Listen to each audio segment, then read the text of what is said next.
Mr. President, Senator from South Carolina is recognized. thank you. I want to associate myself with the remarks from my colleague from Nebraska, Senator Fisher, and to the presiding officer. I really want to thank you for all the leadership you provided in this crucial time. What I'd like to do to start with is read a letter that was sent by Admiral Cooper to all those participating in Epic Fury.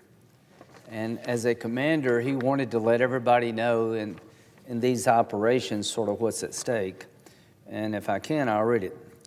To America's extraordinary sons and daughters deployed around the Mideast. By order of the President of the United States, we're embarking on a mission of profound consequence. The time for preparation is over. The time for action has arrived. As we move from deterrence into active combat, I write to tell you that I'm honored, and I am here to serve you all. The most exceptional soldiers, sailors, Marines, airmen, guardians, and Coast Guardmen on earth. Some of you are stationed in the Mideast. Many of you have been deployed overseas on short notice. Others have been extended on deployment for this crucial mission. You represent the strongest, most lethal warfighting force the world has ever known. You will selflessly serve our country and make us very proud. Since 1979, the Iranian regime has killed and wounded thousands of Americans and continue to threaten America and our friends. Today, by your courage and grit, you will change the course of history. My guidance for you is simple. Be relentlessly lethal. In the heat of conflict, remember who you are. Let your conduct be professional as your aim is precise. Take care of your teammates, the men and women on your flanks, in front of you, and those at your side. Your guardian angels, be there. Steady your resolve. Combat is inherently chaotic. The hours, days, and perhaps weeks ahead will challenge you. There will be noise and confusion. Fall back on your training. It is the best in the world. You're the shield of the free world, and today you're our sharpest sword. As the eye of the world fixes upon you, stay safe and Godspeed. Mr. President, I'd like to introduce this into the record. Objection. That letter was sent to everybody involved in Epic Fury. 6 people received this letter that have been killed in action. This letter is a statement by the commander that what you're doing is righteous, what you're doing is long overdue, what you're doing will make your country safer, and the eyes of the world are upon you. I would like to say this. I've never been more proud of our men and women in the military than I am now. And that's true every day, but particularly now. They have been tested by the sting of battle. 6 have fallen, and God bless them. The best thing you can do for a military unit when they suffer losses is to make sure the struggle continues and the sacrifice is not in vain. That's what they want. They accept the risk of injury and death. They cannot accept and should not have to accept anything less than victory. So, a couple of days into this conflict, 3 or 4, we've lost 6 and more may follow. To the families of the fallen, your loved ones died nobly in the service of their country. The enemy that we're facing, Iran, is the largest state sponsor of terrorism on the planet. They have been killing Americans by the thousands since 1979. 1983, 220 Marines, I think 18 sailors, 3 members of the Army, were killed in Lebanon by Hezbollah, a proxy of the Iranian regime, in a bombing against the Marine barracks. We withdrew. We never held those responsible accountable. I love Ronald Reagan. He was a great president, but that was his biggest mistake. So we're here to settle the account with the Iranian regime after months of trying to negotiate an outcome to avoid conflict that would prevent Iran forever having a nuclear weapon, would lessen their ability to produce missiles that could hit our homeland and terrorize the region, to stop their funding of terrorist organizations like Hezbollah, Hamas, and the Houthis. It was clear during those negotiations that Iran is wedded to its agenda. The Ayatollah is a religious Nazi.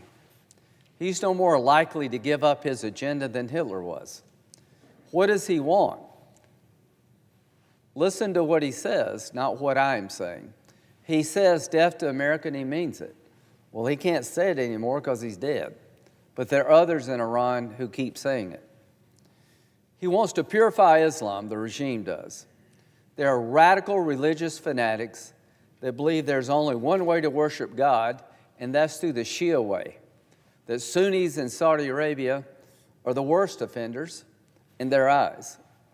So they have a goal to purify the faith of Islam, to create an international caliphate built around an extreme ideology. That extreme ideology will allow a 16-year-old girl to be taken off a bus, beaten to death because she didn't wear a headscarf right. That happened. There are cameras all over Iran, particularly Tehran, making sure that as the car goes by, that the woman is covered. These people are fanatics. They throw gay people off buildings. They will not tolerate any other form of religion. They killed 32,000 people in the last couple of months who've had it with the Ayatollah. People are tired of living the way they have to live, Mr. President. They're tired of having daughters killed for just not wearing the headscarf right.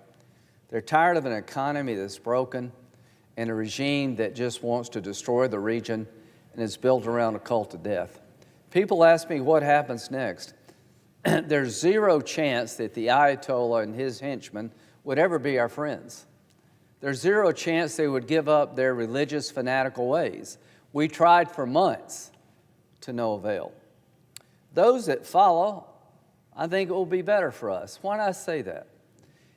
If you look at the protesters and consider them no different than the Ayatollah, then that's an affront to them. They're out in the streets risking their life, not to have more oppression, but have less. Good evening. Tonight, we bring you a major development from the United States regarding a new military operation in the Middle East. A senior senator has voiced strong support for ongoing military action against Iran, calling it necessary for global security. The speech highlights rising tensions, recent casualties, and the broader goal of preventing future threats. Here's what you need to know. A U.S. senator has publicly backed a military operation targeting Iran, describing it as a critical step to protect America and its allies. According to the speech, the mission, referred to as Operation Epic Fury, aims to weaken Iran's military power and stop its ability to support terrorist groups and develop dangerous weapons. The senator revealed that American troops have already been deployed across the Middle East, with some casualties reported. He praised the soldiers, calling them highly trained and committed, and emphasized that their sacrifices should not be in vain. A key argument in the speech is that Iran has been a long-term threat, accused of supporting terrorist organizations and being responsible for attacks on Americans over several decades. The senator claims that past diplomatic efforts failed and that military action became the only remaining option. He also argued that the current Iranian leadership cannot be negotiated with, comparing their ideology to dangerous historical regimes. According to him, removing this leadership could open the door for change within Iran and possibly lead to greater peace in the region. The speech also touched on U.S. politics, criticizing efforts to limit the president's authority to continue the operation. The senator insisted that the president has the constitutional right to lead military actions, while Congress can only intervene by controlling funding. Finally, he expressed hope that other countries, especially in the Middle East, will join the effort, and that the Iranian people themselves may push for a new government.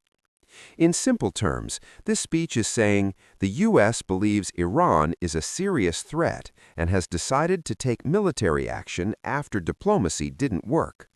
The goal is to weaken Iran's power, stop future attacks, and possibly create a chance for peace. However, this is a complex and controversial situation. While some support the action for security reasons, others worry about the risks of more conflict and loss of lives. Religious agenda to dominate the world. Hitler wanted a master race, Mr. President, believing the Aryan race was superior to everybody else, and he literally wrote a book about killing all the Jews. Nobody believed him. They should have. This regime, since 1979, has openly embraced a cult of death, and they've acted on that cult of death. President Trump, after a sincere effort to bring this conflict to a peaceful conclusion, concluded that to continue to allow this regime to move forward would put America at unacceptable risk, and he was right. So here's where we find ourselves.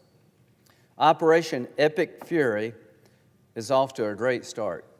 The Ayatollah and his inner circle are dead. They're dead because they chose not to negotiate. There's no deal to be had with Hitler in World War II, and there's no deal to be had with the religious Nazis. Everybody in Iran is not a religious Nazi, quite the opposite.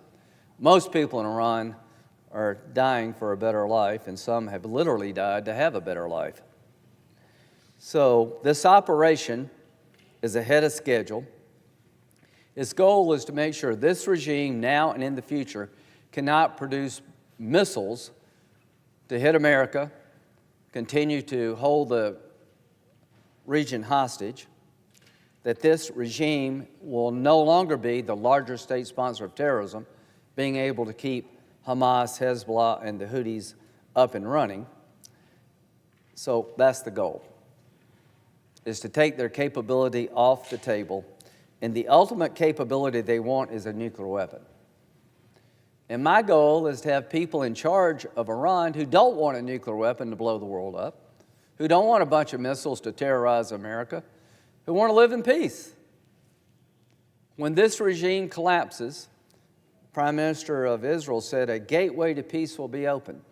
I talked with him this morning. So the big payoff for taking this regime down now before they get more lethal, and about imminent threats. Do you really want an imminent threat before we act? If somebody's threatening your family to kill your family, to burn your house down, do you want to wait till they get to the gas station and the gun store? Since 1979, they've told us who they are and what they believe, and it's now time to deal with who they are, what they believe, and what they've done. So this operation will continue. Every day, Iran grows weaker, and we grow stronger. The ability to generate missile attacks is going down, not up. There will be pain before this is over. Likelihood of more casualties is real. But the reason our men and women are over there is to protect us over here. When you take the eye off the ball in the Mideast, they'll come here. 9/11. You had 19 people trained in Saudi Arabia, of all places, that were able to generate 9/11. When you ignore what happened in Afghanistan, you did so at your peril. The Taliban gave al-Qaeda a safe haven in Afghanistan, and from there they trained and they attacked us on 9/11. I made a promise to myself, I'll do everything I can to never let that happen again. So if you want to stop radical Islam from blowing you up over here, you need to fight them over there. And you need to have partners if you can. There's no better partner on the planet than Israel. They hit above their weight. They do everything we ask them and then some, and they ask very little in return. I do believe the Arab nations in the region who have been viciously attacked by the Ayatollah's regime, that they're soon going to get in the fight, at least I hope they will. And you'll have a coalition of regional countries, the United States, with some support from Europe, sinking the ship, the largest state sponsor of terrorism. The mothership of terrorism is Iran. That ship is sinking and the captain is dead. It's just a matter of time, Mr. President. Israel is committed. President Trump is committed. This is a righteous cause that makes us safer here at home. And the big benefit from bringing this regime down, ending this reign of terror, is that we can get back to the peace table, that we can renew our effort to try to bring peace to the region in a historic fashion. If the Kingdom of Saudi Arabia, under Crown Prince MBS, would go back to the table to try to find a peace deal with Israel, it would be the biggest change in 1,000 years. The Kingdom of Saudi Arabia is the keeper of the two holy mosques, Mecca and Medina, the most holy of the holies in Islam. For that country to move forward, consistent with conservative Islamic principles, but embracing the world and recognizing the Jewish state as a legitimate member of the region, would be breathtaking. And I think it will happen the day this regime in Iran falls, that they can never be another October 7th undercutting peace. So to my Democratic colleagues, this operation is working, is ahead of schedule, and you should all pray that it's successful. President Trump, for months, tried to negotiate with no results, not for lack of effort. I've known this for a long time, Mr. President. The Ayatollah is not a man you can deal with. The Ayatollah is a man you need to make sure can't kill you and your family. He is Hitler on the religious side. What he wants for the world is a master religion. Well, his dreams are going to be denied, and the Iranian people are going to have a chance to start over. And if they want to start over being a friend to America, we'll be their friend. If they want to continue to threaten us, we'll continue to push back. So why I'm here on the floor? There's an effort by my good friend from Virginia, Senator Kaine, to terminate the operation. The War Powers Act was passed years ago by the Congress, saying that after 60 days, any military operation not approved by the Congress must come to an end. That's just blatantly unconstitutional. That creates 535 commander-in-chiefs. The Constitution designates the president as the commander-in-chief, not for 60 days, but forever how long it takes to be commander-in-chief. The Congress can stop military action by cutting off funding. If you don't like the war in Iran, say, well, not pay for it. We have the constitutional power of the purse. We can't become the commander-in-chief after 60 days.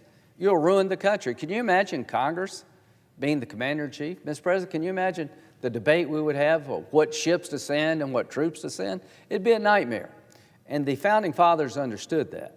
They designated a single entity in the Constitution, the president, as commander-in-chief. They gave power to Congress to declare war. Now, does it mean that you can't have military conflict unless Congress declares war? No. We've declared war 5 times in the history of the country. World War II, World War I, the Spanish-American War, the Mexican-American War, the War of 1812. 5 conflicts where Congress said we're in a state of war. We've had over 130 conflicts since the War Powers Act where Congress never authorized anything. The norm in this country is not to declare war by Congress, but for the military to be used by the commander-in-chief. Sometimes authorization from the Congress is requested, sometimes it's not. More than not, it's not requested. The president, as commander-in-chief, has the ability to use our armed forces to protect our nation. And Congress, if we disagree with that choice, has the ability to terminate the action by taking the money away. And that's the check and balance that was created a long time ago. The Founding Fathers never envisioned that after a passage of 60 days, the president would be replaced by 535 people. So the War Powers Act, back during the Vietnam era, was an unconstitutional, in my view, infringement on Article II power. I said that for Obama, I said that for Biden. When President Biden thought about going into Syria after the chemical weapons attack, I, along with Senator McCain, said, do it. You don't need congressional authorization. You have all the power you need. Clinton went into Haiti. I mean, there's just a lot of examples of Democrat and Republicans using military force. President Bush 41 went into Panama to take down a drug kingpin. The norm is not declaration of war. The norm is for the president, the commander-in-chief, to use military force as they believe appropriate, and the role of the Congress is to check and balance that decision by cutting off funding if you choose to. We're going to have a vote at 4 o'clock. The reason I want my colleagues to reject the War Powers Act is that you'll set in motion a system where 535 people, after 60 days, become the commander-in-chief, grinding this nation's ability to defend itself to a halt. If you want to stop this war, say we will not pay for it. I would not agree with you, but at least it would be constitutional. So I'll end where I began. The letter written by Admiral Cooper to those serving in harm's way reminded them of the history the Iranian regime has toward us, the American people, our men and women in uniform. And since 1979, they have been killing Americans. They have been killing their own people. They have been slaughtering people in the name of religion. It is time for that to end. It is time for this regime to fall. It is time to open the gateway to peace. To my Democratic colleagues, what you're proposing would create chaos for every commander-in-chief that follows. You had a chance to deal with Iran. You gave them money. You were fooled by who these people are. President Obama gave them billions of dollars, believing that they were normal people. To my Democratic colleagues, the Ayatollah was never a normal person. Those who are around him are not normal. These people are nuts. These people are religious fanatics. And if you don't get that, you're going to continue the cult of death. To those in World War II who thought Hitler was normal, boy, were you wrong. How many chances did you have to stop Hitler and you just blew it because you thought he really didn't mean to kill all the Jews, that he could be reasoned with? About 100 million people later, you got it wrong. We're not going to do that again.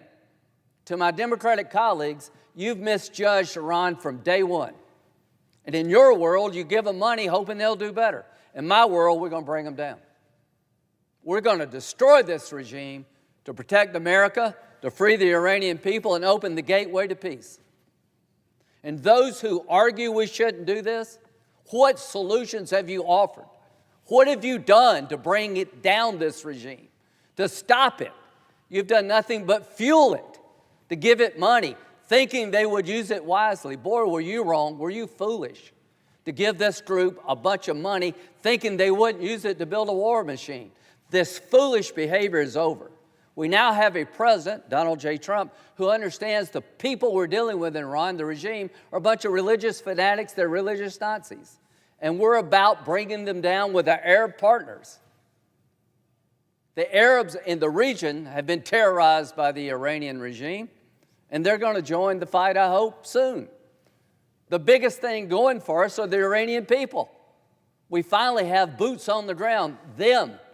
3 things have happened, Mr. President, and I'll conclude. The Iranian economy is in shambles because of the sanctions and because President Trump put a tariff on anybody buying Iranian oil, and their money's drying up. Midnight Hammer, us, Israel, in the past, has depleted and degraded the Iranian military to the weakest they've been. And finally, the people have risen up, and you've turned your back on them. You talk about Gaza. You talk about what's happened to the Palestinians. I understand. Innocent Palestinians being killed. I know it's hard to watch. I think Israel had to do what they had to do. Not one word. Has any of you said anything about the protesters? Have any of you come out and said, I hope you win? I hope you're successful. If I were you, I'd keep doing it. What would you do in Iran? Would you be out there with them? I hope I would. I don't know if I'd be that brave. What they're doing today is what we did a long time ago.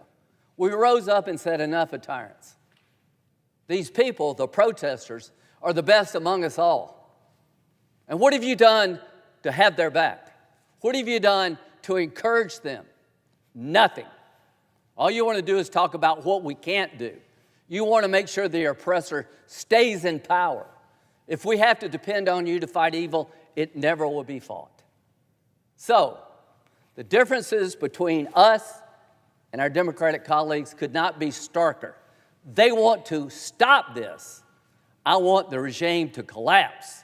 I want to get behind Admiral Cooper and give him and his people what they need to take this regime down, working with our allies in Israel. Because if we don't do it now, we'll regret it. When it comes to the Ayatollah, you pay now, you pay later. He is gone, but the regime has not yet collapsed, but it will.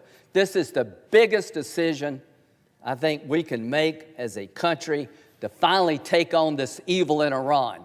Like World War II, you ignored evil to your own peril. You thought Hitler was normal, he wasn't.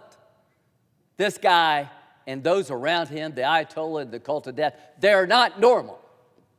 They will only be stopped when better people are risking everything to stop them. And that's how it always works.